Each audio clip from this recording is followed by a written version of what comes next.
In this video, you are going to learn everything you need to know to write amazing letters in Cambridge C2 Proficiency. We will go through the analysis of a task, the perfect structure for your letter, how to make a good plan, as well as all the different parts so you know exactly what to do. If that sounds interesting to you, let's get started.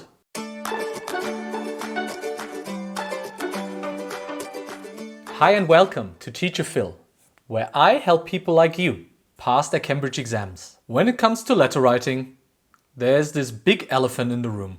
Who still writes letters nowadays? I guess the answer is no one, except banks and insurance companies who still write letters because they live in the 18th century.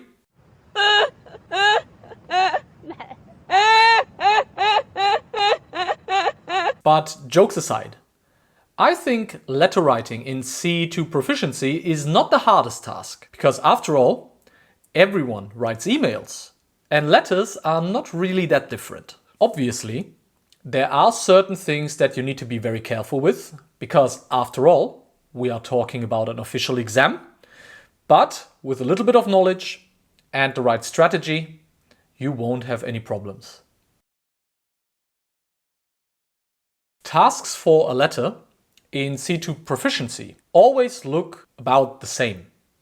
You have to respond to something that you have read without seeing the actual source material. That means that you have to build your letter solely on the information that you get in the task and without seeing the actual text. It is almost like writing an essay in C2 Proficiency, but with more stylistic freedom. But before I get ahead of myself, let's have a look at an example task. As you can see, there is not a whole lot of information. Instead, there's just an excerpt of a newspaper article, and you should write a letter outlining your opinion on that statement. To make your life easier and to get as much information as possible out of the task, we should always try and ask ourselves 3 important questions. Number 1, what is the topic of the task? Number 2, what exactly do we have to include in our letter? And number 3, who is going to read our writing task? The topic of our letter is alternative medicine and the question if it is a waste of money or not. Unfortunately, there isn't a lot of specific information available, so we have to come up with the right arguments and ideas to fill our letter with life. Finally, we are writing to a newspaper. So many different people are going to read our text, which means that we shouldn't use a style that is too informal. In this specific case, I would probably use a more neutral to formal style, meaning that we should avoid any colloquial expressions as well as any informal phrasal verbs. Now that we have the main information, thanks to our task analysis, we need to think about how to structure all of these ideas. Choosing the right paragraph structure for your letter in C2 Proficiency is the first big step on your way to success. It gives you something to hold on to when you write the actual letter. And in the next section, we are also going to have a look at how to fill it with life. But first, let's think about the basics of a letter. One of the main characteristics is that there's always a greeting and some kind of introductory sentence at the beginning, as well as a closing formula and salutation at the end. In between, we sandwich a few main paragraphs to answer the topic question, and we end up with something like this. If you keep this basic structure in mind, you will always be on the right track. As mentioned before, the main paragraphs are a little bit up to you. You can choose how many you want to use and what ideas you want to put in each one, but I guess you get the basic idea. If you have read any of my articles on my website or seen any of my videos on YouTube before, you know that I am a big proponent of making a plan. Not only is a plan kind of like your storage space for your ideas, but it also saves you tons of time once you start writing your actual letter, as you won't have to rearrange your paragraphs anymore or think about what ideas come in which part. It's all there in your plan and guides you through the process of letter writing. To create your plan, simply take the paragraph structure from before and include your opinions and ideas within that framework. But let's have a look what I came up for our example task. Making a plan like this one is really simple. Takes just a few minutes and makes your life so much easier. You should try it. It really helps. We are now prepared and ready to do the last thing.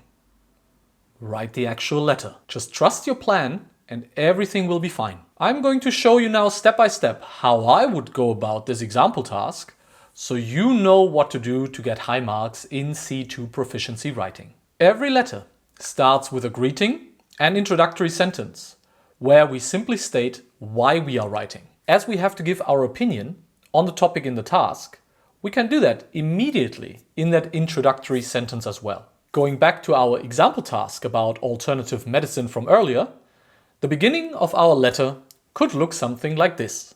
You can see that I didn't have to do anything out of the ordinary to get started. I state the purpose of the letter and give my opinion without simply copying the wording from the task, but rather paraphrasing and using my own words. That's really all you need to do at the beginning of your letter. And just like this, we can move on to the next part. Letters in C2 Proficiency are really like very opinionated essays with a lot more bias on our part. However, it is always a good idea to show good organizational skills by acknowledging the other side of the debate as well. That's why I always like starting with a paragraph outlining what somebody disagreeing with me might say before I present my own arguments. In this paragraph, I describe why some people prefer alternative medicine to established Western medicine. I introduce the paragraph with a contrasting expression to highlight that what comes next doesn't reflect my opinion as stated in the opening paragraph. Cohesion and coherence are the name of the game in C2 Proficiency writing, so make sure that all your ideas are well connected and logically organized.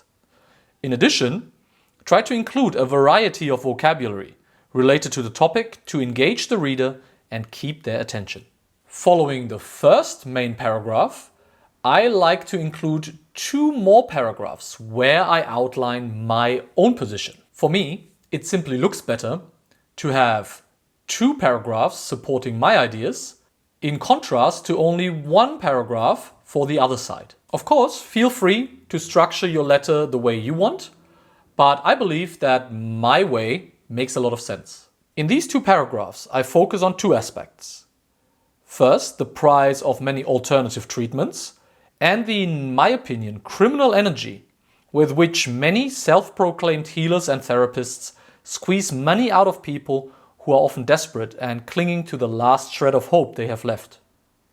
The sections contrast the first main paragraph very well and show what I think about the topic. Remember, a letter like this is about your opinion, so you can use very strong language to drive your point home. To round off your letter, you should always add 1 final paragraph that summarizes your opinion on the topic in the task. Here I restate my opinion very clearly and even paraphrase the quote from the task. Lastly, I express that I would like to read more on the topic and end the letter with a typical salutation. Thank you for watching the video.